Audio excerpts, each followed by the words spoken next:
আমি বলছি না যে টিকটকার ভাই যারা আছেন এখানে আপনারা আজে বাজে কন্টেন্ট দেন, এটা আমি বলছি না। অনেকে তো ভালো কন্টেন্ট দেন, আমি সেটাই বলছি আপনাকে।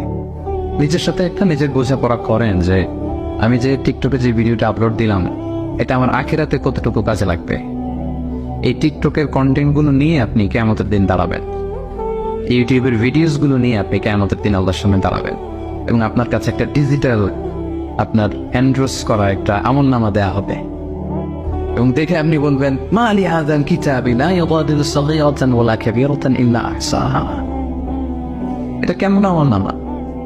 ছোট খাটো, ওই যে টিকটক করছিলাম, ওই যে ইউটিউব ভিডিও বানাইছিলাম, ওই যে একজন একটা গালি মারছিলাম ফেসবুকে কমেন্ট বক্সে ঢুইকা, তো স্বাধীন, এরকম স্বাধীনতা ঢুকে যা কি ইচ্ছা প্রাইম মিনিস্টারকে গালি দেওয়া যায়, যাকে মনে চাই দাদা আসছে গালি দিচ্ছে, এই তো সামনে নাই।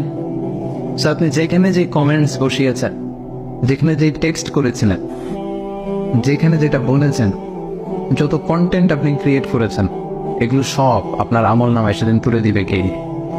আওয়াজ করে বলে তুলে দিবে কে?